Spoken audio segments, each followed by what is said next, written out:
Qala al-mu'allifu rahimahullahu ta'ala wa nafa'ana bihi wa bi'ulumihi wa bi barakatihi wa bi anwarihi fid dharain amin.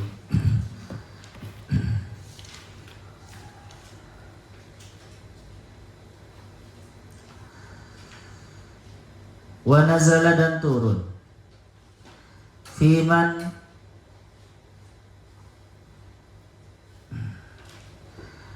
tentang orang harama yang mengharamkan siapa man as-sawaibah pada unta yang dilepas hingga mati, wa nahwiha dan semacamnya sawaib. Jadi dulu teman-teman ada beberapa kabilah di Arab itu yang mengharamkan sesuatu yang tidak yang dihalalkan oleh Allah, seperti unta apa ya? Unta yang dipotong tanduknya, unta ada tanduknya, telinganya banyak. Jadi ada sesuatu padahal dihalalkan oleh Allah, tetapi oleh mereka diharamkan. Tentang itu, menanggapi hal itu turun ayat Ya ayyuhan nasu, wahai manusia. Qala Allah Ta'ala wa huwa asdaqul qailin. A'udzu billahi minasyaitonir rajim. Bismillahirrahmanirrahim. Ya ayyuhan nasu kulu mimma fil ardi halalan thayyiban wa la tattabi'u khutuwatis syaitan innahu lakum aduwwum mubin. Ya ayyuhan nasu, wahai manusia. Kulu, makanlah siapa kalian mimma dari sesuatu fil ardi yang ada di dalam bumi halalan dengan halal. Yang ada di bumi bukan berarti yang ada di dalam bumi ya, tetapi semua yang ada di bumi.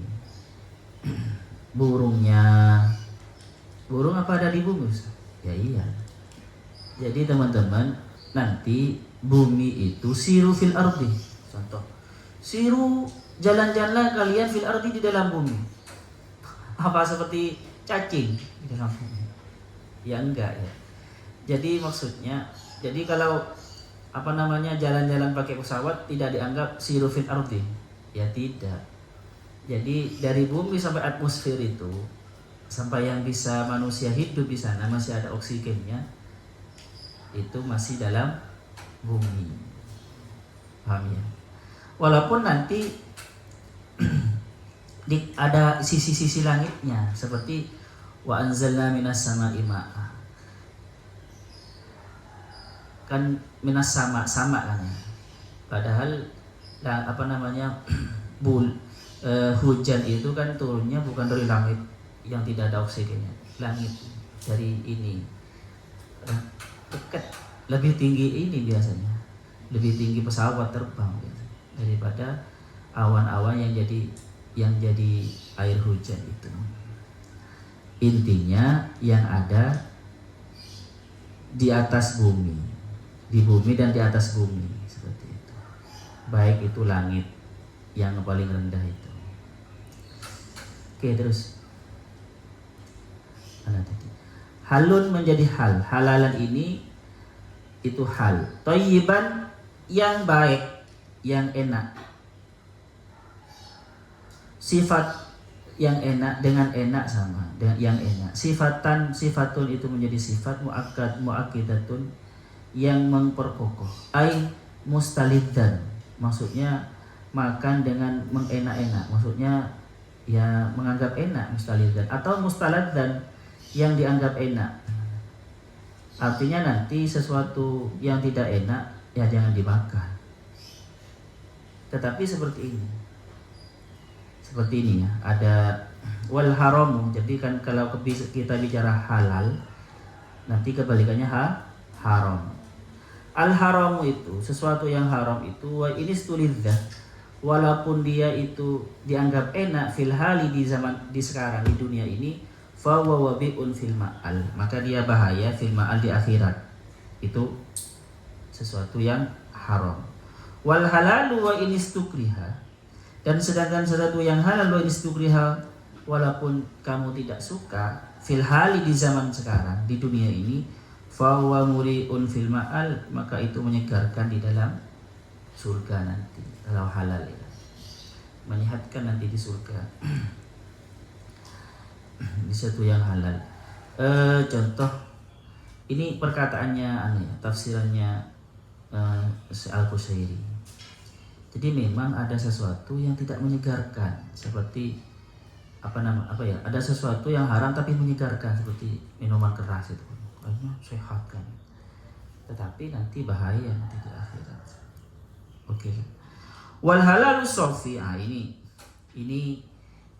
Ini versi tasawufnya ya. Sedangkan halal as-sofi yang murni, malam yansa muktasibuhu al-haqqa fi halik tisabihi, adalah sesuatu yang orang pencari harta itu, pencari rezeki itu tidak lupa kepada Allah ketika dia berkasab.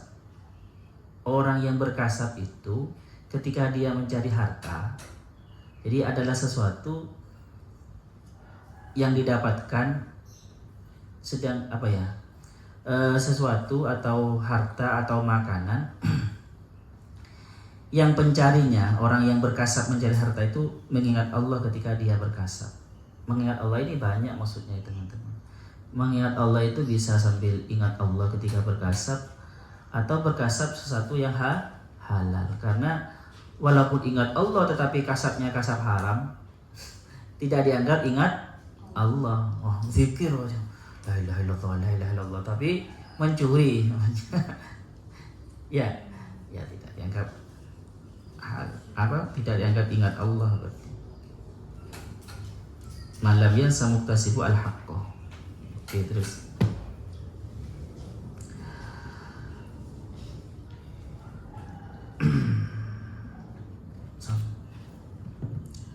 wala tattabi'u, dan janganlah mengikuti siapa kalian khutuwati syaitani, apa langkah-langkah setan, pada langkah-langkah setan. Turukus syaitani, jalan-jalan asyaitani setan, fi tazyinihi, maksudnya hiasannya setan. Karena dosa itu oleh setan dihiasi indah, dibuat indah itu. Innahu, sesungguhnya setan, lakum itu bagi kalian, aduun adalah musuh, mubinun yang jelas. Ingat ya teman-teman, jangan pakai jangan pakai pikiran-pikiran yang sesat seperti setan itu jangan kita musuhi. Sebenarnya setan adalah diri kita kan ada orang-orang kayak gitu. Kan kasihan setan ya enggak. Setan itu dalam Al-Qur'an sudah ditegaskan sebagai musuh. Jadi fattakhidhuhu aduwa, maka jadikanlah setan sebagai musuh. Walaupun makna setan itu macam-macam. Seperti itu. Enggak, kalau setan itu ya harus kita temani. Musuh itu kalau ditemani kan kita bisa selamat dari kejelekannya ya enggak. Tetap harus ada juga. Ini tapi anekdotnya. Kalau sholat berbaris gimana? Kalau orang-orang sono itu, orang sono maksudnya ya seperti salafi, kalau sholat harus rapat, saking rapatnya sampai mengganggu temannya. Orang NU gak usah rapat-rapat, gak apa-apa. Loh, nanti yang sela-sela itu ditempati setan. Ya gak apa-apa, setannya biar sholat juga. Itu cuma anekdot ya.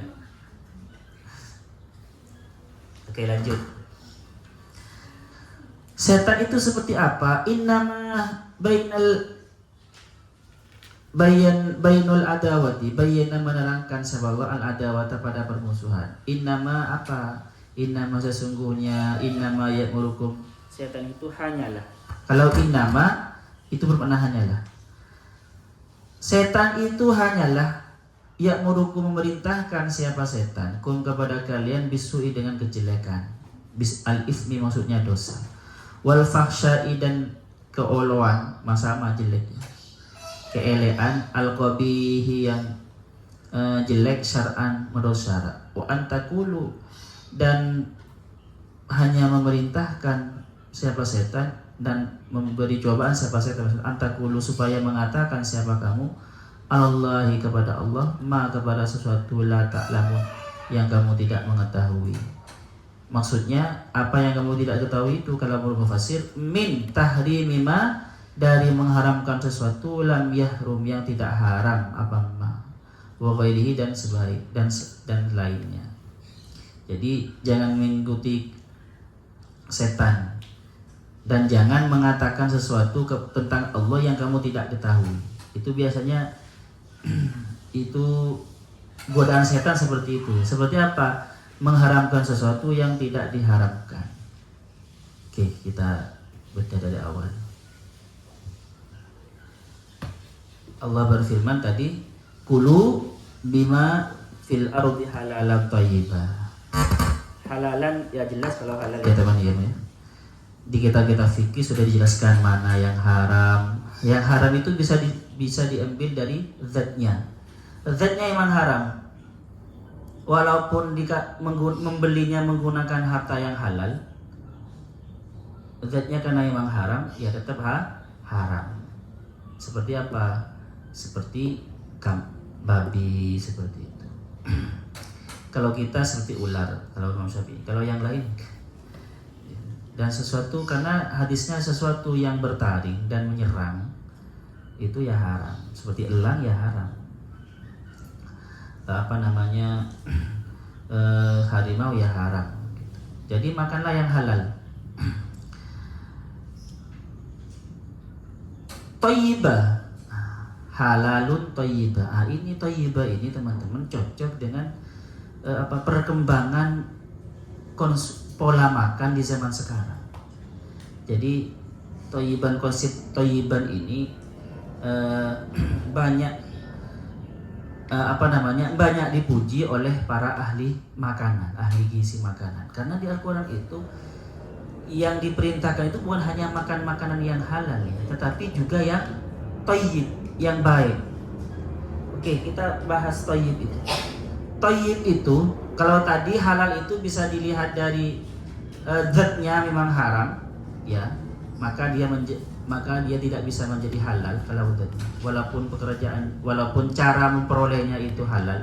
Ada yang dari cara memperolehnya, contoh ya banyak ya, nasi halal tetapi cara memperolehnya dengan mencuri, dengan korupsi ya menjadi haram seperti itu. Tetapi sebenarnya di sini konteksnya bicara tentang sesuatu yang halal dimakan secara zatnya ya, secara zatnya. Dan juga kata Allah thayyibah. Thayyibah itu sama seperti tadi. Thayyiban itu bisa dilihat dari cara makannya.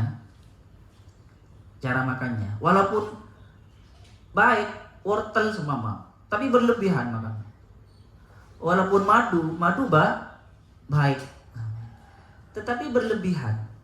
Faham ya teman? Akhirnya menjadi tidak thayyib. Ini dari cara. Walaupun makanan baik, tetapi cara makannya tidak thayyib. Contohnya tidak baca basmalah. Menyembelih sapi dan kambing, tetapi cara makannya tidak baik. Ketika menyembelih dan ketika makan tidak baca basmalah. Itu tidak dikatakan thayyib. Ya, karena thayyib di sini bisa bermakna hal, bisa bermakna naat teman-teman. Halalan di sini bisa bermakna, bahkan ada yang mengatakan halalan ini maf'ul, pada sesuatu yang halal. Makanlah pada yang di bumi pada sesuatu yang halal dan thayyib. Seperti itu. Jadi kalau hal berarti cara makan. Kalau thayyib menjadi maf'ul berarti zat yang dimakan. Paham ya? Oke, sekarang thayyib juga bisa, sekarang sesuatu yang baik bisa menjadi tidak thayyib teman-teman. Contoh ya, memang buah-buahan, tetapi buah-buahan itu banyak pestisidanya, itu tidak thayyib. Sebenarnya sekarang perlu bermigrasi dari menanam tanaman yang tidak thayyib menjadi thayyib itu. Seperti apa ya? Seperti kembali ke organik itu teman-teman. Jangan terlalu makan makanan yang tidak organik. Thayyib itu bisa juga kebalikan dari thayyib, tidak thayyib itu bisa juga sesuatu yang junk food itu. Oke. Seumpama ada daging dan ada babat, ada ada paru-paru, ada hati. Itu yang baik mana? Yang thayyib. Yang thayyib yang mana? Yang thayyib yang daging. Karena paru-paru ya semuanya seperti apa namanya ayam, paru-paru, terus usus, itu ya tidak thayyib. Paham ya? Makanya banyak orang-orang itu, apalagi zaman sekarang ya, banyak kena kanker gara-gara makanannya seperti itu. Masih muda sudah kena kanker payudara semua. Karena makanannya seperti itu. Jadi kalian pilih daging yang asli apa pilih tempura? Daging asli sekalian. Karena itu dibanding daging aslinya tidak thayyib. Tapi memang yang seperti itu sudah seperti. Pilih sosis apa daging asli? Seharusnya daging asli. Berarti daging sosis itu dibanding daging aslinya ya tidak thayyib, teman-teman. Karena sudah campurannya gimana ya, apalagi paham ya teman-teman. Jadi ya seperti itu. Jadi thayyib ini akhirnya nanti kemana-mana. Selain thayyib dari segi baik, tetapi juga cara makannya dan cara pengolahannya juga. Cara makannya, cara pengolahannya dan zatnya thayyib itu. Jadi makan. Jadi kalau ada ada makanan, pilih, disortir itu. Di Indonesia tidak. Beras yang paling bagus, yang super, itu dijual keluar. Kalau yang sampah-sampah jelek-jelek untuk konsumsi masyarakatnya. Coba ya. Ternyata makanan-makanan buah-buahan yang paling baik itu kalau di Indonesia ya dijual. Itu sebenarnya menyalahi thayyiban. Ya. Sampai ke situ nanti konsep thayyiban ini, teman-teman. Pantas orang Indonesia. Coba di Indonesia ya. Ayam goreng biasa itu dan KFC lebih mahal mana? KFC. Padahal lebih sehat ayam makan yang raw, yang kayak kare kan gituan ya. Tetapi lebih mahal yang KFC, yang junk food istilahnya. Junk food itu. Mindset kita ini sudah keluar dari thayyiban. Mindset thayyibannya itu sudah keluar. Paham ya? Sudah rusak mindset thayyibannya kita itu. Pantas kalau banyak penyakit macam-macam, masih muda sudah banyak penyakit. Tetapi kalau di kita fikir thayyiban itu al-mustaladzah ya. Sesuatu yang enak atau sesuatu yang tidak dianggap jijik. Ya.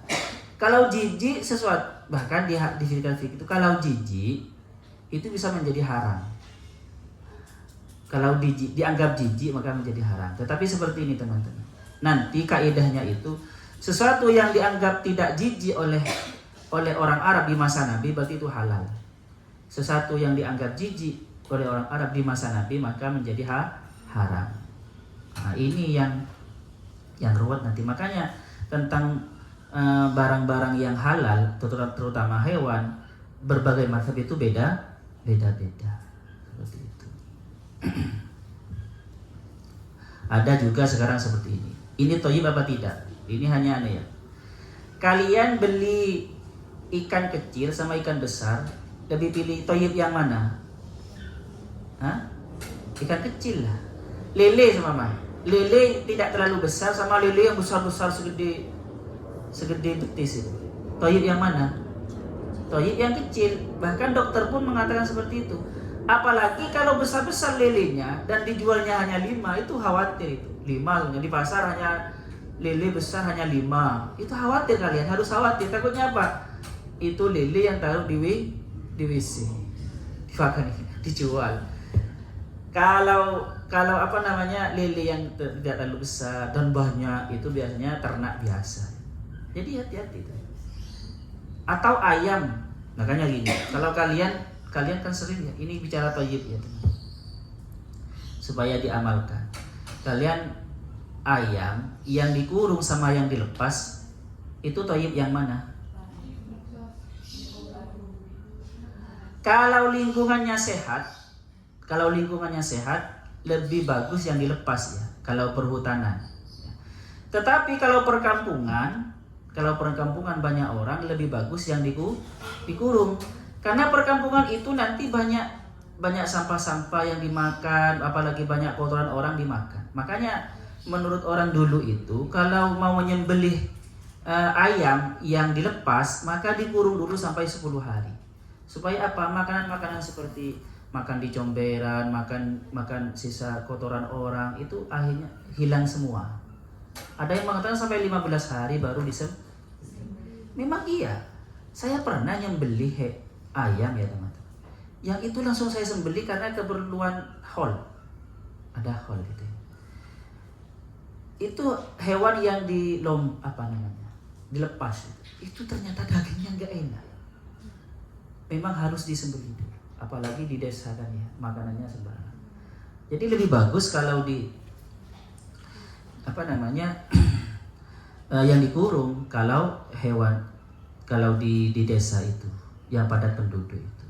Nah, sekarang hewan yang makannya pur sama hewan yang makanannya jagung biasa yang organik lebih bagus, lebih toyib yang mana? Lebih toyib yang organik, yang jagung biasa, yang nasi daripada yang pur itu. Karena coba kita itu makan ayam yang umur ayamnya 40 hari kan ya. Itu besar kan sudah. Berarti kita makan apa sebenarnya? Makan konsentrat kan ya.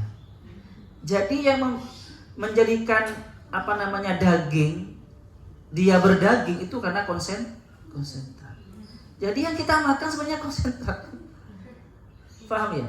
Itu thayyib apa tidak thayyib? Ya tidak thayyib sebenarnya.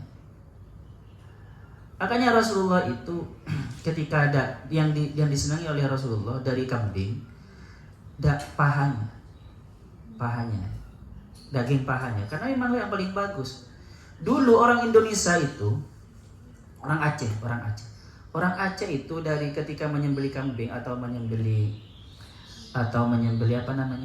ini orang Aceh, ini pengakuan orang Aceh, menyembelih sapi, itu mereka itu hanya mengambil daging-dagingnya. Sedangkan usus, babat, apalagi babat terus paru-paru itu tidak dibuang oleh mereka. Karena menurut mereka tidak thayyib. Akhirnya datang orang Cina katanya. Yang orang Cina itu, ususnya diambil, dimasak. Ya akhirnya ngikut karena enak kan, dimasak, diolah menjadi enak. Padahal itu tidak thayyib dibanding dagingnya tadi. Tapi ya halal ya makan saja teman-teman. Apalagi kalian kan makannya jarang-jarang. Kalau jarang-jarang itu akhirnya thayyib kan ya. Karena jarang-jarang itu tidak sampai membahaya. Makan saja bapak kan jangan mungkin 1 bulan 1 kali. KFC sebenarnya walaupun seperti kita bilang tadi itu tidak thayyib. Kalau hanya jarang-jarang 2 bulan 1 kali ya makan saja ya. Itu ketidakthayyibannya itu insya Allah tidak terlalu membahayakan karena terlalu lama di sini kan ya. Kalau santri ya makan saja. Mie, ayo sekarang ini aneh ya. Karena ini saya penting menerangkan ini karena pola makan kita parah santri-santri apalagi generasi milenial ini. Mie seumpama. Kalau teman saya lebih baik ngerokok daripada makan mie tiap hari. Lebih baik ngerokok tiap hari daripada makan mie tiap hari. Karena banyak buktinya yang makan mie apalagi malam-malam itu usus buntu akhirnya. Kanker maksudnya. Atau ektrajos yang seperti itu, pop es. Kalian pilih mana? Ya. Teh pucuk sama es teh saja yang di warung itu. Yang mendingan es teh kan daripada teh pucuk, banyak pengawetnya. Pop es. Karena gini teman-teman, penyakit kalian nanti bisa dilihat dari pola makan kalian sekarang. Penyakit kalian. Jadi kalau kalian kena penyakit macam-macam, naudzubillah ya. Ya jangan menyalahkan siapa, itu dari makananmu sejak masih muda itu. Makanya di Al-Quran bukan hanya halal yang ditekankan ya, tetapi thayyibah. Ya ayyuhan nasu kulu mimma fil ardi halalan thayyibah. Dan ada juga wala tusrifu, kulu wasrabu wala tusrifu, jangan berlebihan. Karena israf itu teman-teman, walaupun makanannya bagus, daging kambing yang paha ya sama kalau israf itu tidak thayyib juga nanti.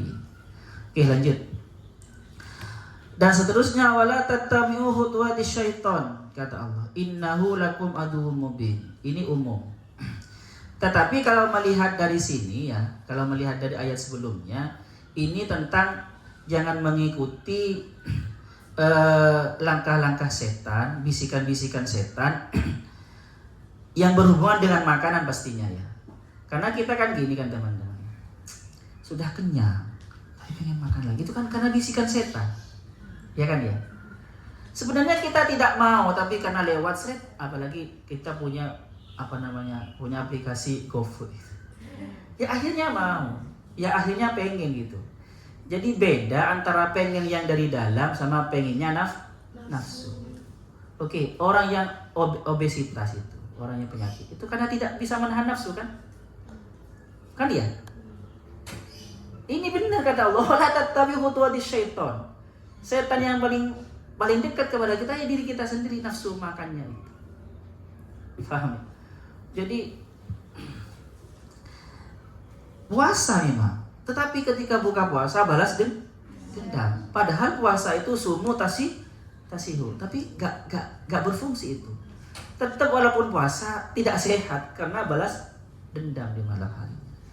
Jadi itu setan, wala tattabi'u khutuwatis syaitan. Setan itu ya sering membuat kita walaupun kenyang itu masih diganggu terus. Ayo makan lagi.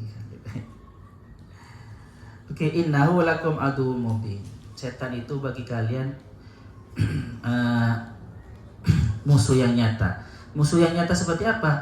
Innama ya'murukum bisu. Setan itu merintahkan kalian dengan kejelekan, makan makanan yang jelek, yang penting enak ke nafsu gitu kan ya. Apalagi panas-panas.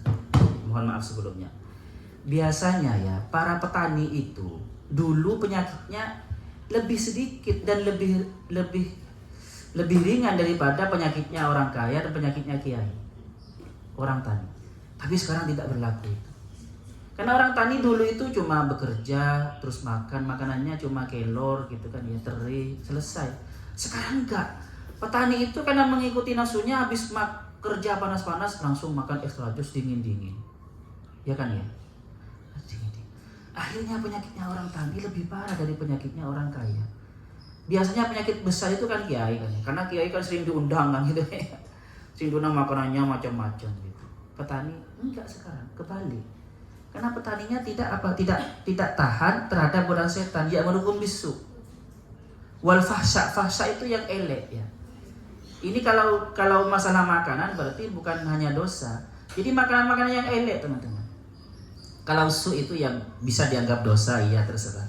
Tafsirnya dosa dan kopi busara. Tetapi ini nanti bisa bermakna su dan fahsya ini dalam segi makanan. Saya punya tetangga itu sering bekerja di rumah saya. Itu petani, sehat, selalu bekerja, daripada pola hidupnya daripada saya dan keluarga saya lebih bagus dia karena dia bergerak. Sedangkan saya kan tidak bergerak kan. Tetapi apa teman? Karena dia punya istri 3. Istrinya 3. Akhirnya dipaksa butuhkan untuk memuaskan istrinya, akhirnya minum makanan yang keratindeng yang membahayakan. Itu moro-moro sakitnya cuma 3 hari langsung mati. Karena setelah dilihat itu hancur semua. Hancur semua kata dokter setelah di ronsen itu, paru-parunya hancur, ginjalnya hancur. Gara-gara makan yang tidak toyib. Halal memang keratindeng, apalagi uangnya diperoleh dari bekerja halal berarti. Tapi gimana? Faham ya? Itu tidak toyib. Seperti itu. Oke, terus. Oke, saya mengumpulkan berbagai macam setan yang ada di Al-Qur'an. Maksudnya tipu daya setan di dalam Al-Qur'an atau setan lah. Karena kita itu untuk bisa menang terhadap musuh kita harus tahu siasat musuh kita. Coba di Al-Qur'an itu ya. Allah berfirman dalam Al-Qur'an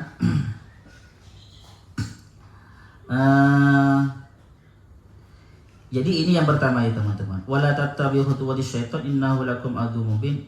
Setan itu bagaimana? Innama ya'murukum bisu' wal fahsya wa an taqulu 'alallahi ma la ta'lamun. Dan mengatakan tentang Allah apa yang kamu tidak tahu. Ini yang paling rendah seperti ini. Yang sering kita tidak sadari adalah Kita kan tidak tahu besok makan apa tidak. Murah-murah kita meyakini kalau saya gini ya tidak makan besok. Itu faham? Itu dosa. Itu yang namanya melecehkan Tuhan. Makanya kata siapa? Sujewo Tejo itu. Yang namanya melecehkan Tuhan itu adalah ketika kamu meragukan Tuhan, kamu besok makan apa tidak, itu yang sebenarnya melecehkan Tuhan. Paham ya? Ketika kamu, padahal Tuhan janjinya wama min dabatin fil ardi illa 'ala Allahi rizquha. Itu sudah janji Allah. Allah sudah berjanji seperti itu, oleh kalian masih diragukan. Itu yang sebenarnya melecehkan Tuhan. Itu yang namanya wa antaqulu 'alallahi ma la ta'lamun. Kan itu suatu yang wajib. Oleh kalian murah-murah langsung diyakini tidak dikasih makan. Oleh kalian murah-murah langsung diyakini saya tidak dapat pekerjaan. Tidak bahagia hidup saya. Padahal itu paham itu. Nah, seperti itu. Selanjutnya setan itu biasanya yuri asyaitanu ya'idukumul faqra wa ya'murukum bil fahsya. Setan itu membuat ragu kita, nanti kamu fakir. Jangan-jangan nanti kamu fakir. Akhirnya kalau gitu nanti kalian tidak mau bersedekah. Faham ya? Setan seperti itu. Dan wa ya'murukum bil fahsya. Yang seperti tadi, fahsya itu bisa, sebenarnya kalau fahsya di Al-Qur'an itu zina ya. Apa namanya? Wala taqrabuz zina innahu kana fahisyatau wa maqtau wa sa'a sabila. Yang sebenarnya fahsya dan tentu yang berhubungan dengan birahi itu. Oke, terus. Oh, jam berapa sekarang? Oh, sudahlah, besok lah saya terangkan tentang sifat-sifat setan menurut Al-Quran. Tipu daya setan Al-Quran seperti apa saja. Ada pertanyaan? Ayo Intan. Ayo Melati. Di sini lengkap, ada Melati, ada Intan. Ada Mawar ada. Tapi jangan dikasih nama Mawar ya. Biasanya nama Mawar itu nama samaran. Ketika di koran-koran koran-koran kriminal. Alhamdulillah, sampai di sini sallallahu yang fana ma'alimna ya alimuna ma'lam na'lam. Rabbana anfa'na bima 'allamtana rabbi 'allimna alladhi yanfa'una rabbi faqihna wa faqih ahlana wa qarabati lana fi dinina. Rabbana anfa'na bima 'allamtana rabbi 'allimna alladhi yanfa'una rabbi faqihna wa faqih ahlana wa qarabati lana fi dinina. Rabbana anfa'na bima 'allamtana rabbi 'allimna alladhi yanfa'una rabbi faqihna wa faqih ahlana wa qarabati lana fi dinina. Subhanakallahumma bihamdika asyhadu an la ilaha illa anta astaghfiruka wa atubu ilaik. Assalamualaikum warahmatullahi wabarakatuh.